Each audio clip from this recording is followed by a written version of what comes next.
All right, let's jump right into this explainer. If you are tuning in right now, it is highly likely you've just been elected as a leader on the Almodear platform. So first of all, a massive congratulations to you. You have stepped into a position of genuine authority. But, with that authority comes a highly structured system that you absolutely need to master. Today, we're going to break down exactly what your new role looks like on a daily basis, running through your administrative toolkit, and figuring out exactly how you fit into the global chain of command. Now, everything we're looking at today really anchors back to this one foundational rule from the platform: no one can escape responsibility. Almodear's entire philosophy is just built on this bedrock of accountability. Literally, every single command you issue through this system is legally recognized, recorded, traceable, and fully accountable. As a leader, you are always responsible for the commands, and the person receiving it always knows it's 100% official. There is absolutely no ambiguity here. And honestly, that's what protects both the platform itself and you. So, let's lay out our roadmap to get your leadership toolkit up and running. We will hit 5 main areas today. 1. The Almodear hierarchy. 2. Elections and leadership. 3. The 7 universal commands. 4. Your admin toolkit. And finally, 5. Reports and escalations.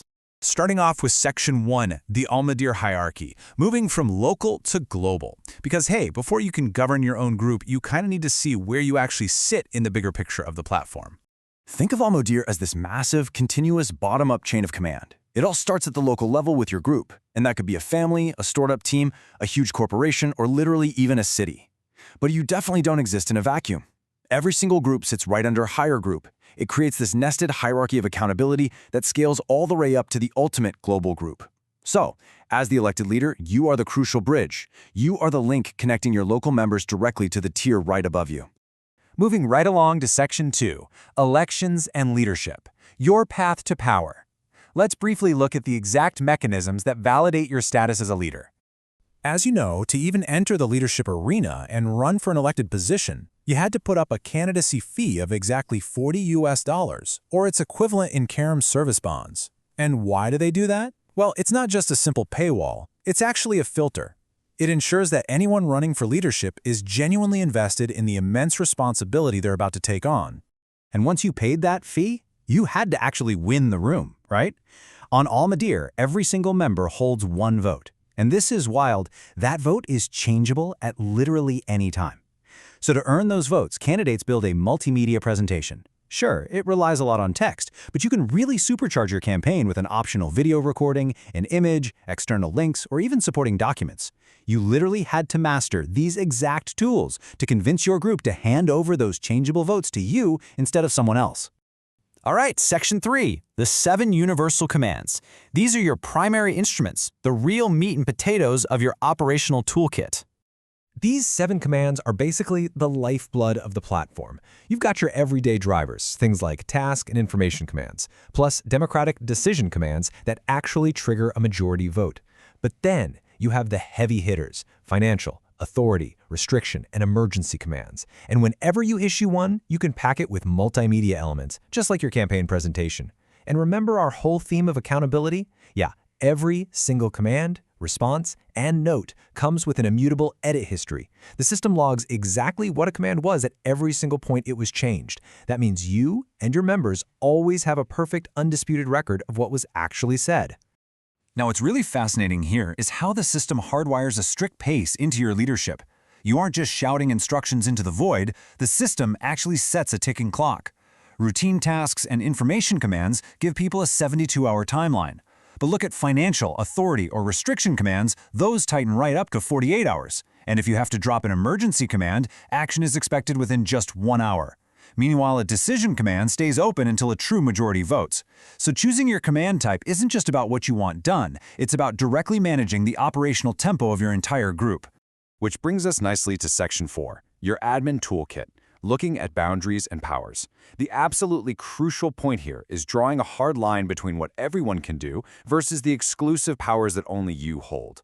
Let's stack them up side by side. Standard members, they can issue basic tasks, share information, and kick off decisions.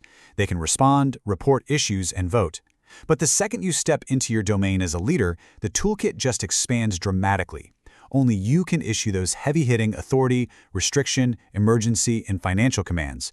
Only you get to approve join requests, manage the group's rulebook, and hide abusive interactions from the rest of the members. Essentially, your authority kicks in exactly where standard permissions end.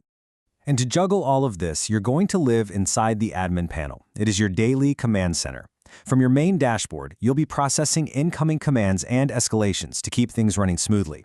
You'll handle really vital identity verification stuff, literally checking national IDs and passports to stop fraud in its tracks. You'll also use this space to manage the rulebook, dig into platform analytics, and set up admin delegation. It is a massive, comprehensive suite designed to give you total oversight. But listen, there is a very specific catch when it comes to delegation that you need to be hyper-aware of.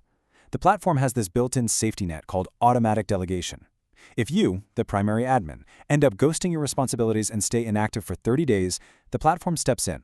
It will instantly promote your total delegated user to act as the primary admin, because Almodear will absolutely not let a group stall out just because of an absentee leader. Now, the moment you return, you get your authority back, but it's a pretty stark reminder. Your leadership demands active participation. And that naturally leads us to our fifth and final section, reports and escalations, the safety net. This just brilliantly illustrates how the platform handles disputes, making sure that absolute power is always balanced by real oversight. Let's actually track how a problem travels through the system. At hour 0, a command or response is created. If there's some sort of violation, a user has exactly 48 hours to officially report it. And as the group leader, that report lands right on your desk. But if you can't resolve it, or, and this is important, if you are the one being disputed, it can be escalated after 72 hours directly to the higher group sitting above yours. This is exactly where that hierarchy we talked about at the start comes into play. There is always a higher authority ready to step in and issue a final ruling. Now, when you are handling these messy reports, you do have the power to hide abusive interactions from your standard users, just to maintain a decent environment. But, circling back to the very first thing we talked about today, accountability. You've got to remember that absolutely nothing on Almodear is ever truly deleted. There's no suspension, no freezing accounts, no escape. Sure, an abusive comment might disappear from the public feed, but it remains permanently locked in the immutable audit logs for you, the higher admins, and, if it ever comes down to it, legal authorities. So, there you have it. You now understand the massive hierarchy you're a part of. You know exactly how to wield those 7 universal commands and manage the ticking clocks attached to them. You've seen the serious firepower waiting for you in your admin panel, and you know exactly how the safety nets of reporting and escalation work. You've got the tools, you've got the power, you've got the oversight. The system is completely ready for you. So the only question left to ask yourself is, how will you lead your group today? Thanks so much for joining me for this explainer, and seriously, best of luck in your new role.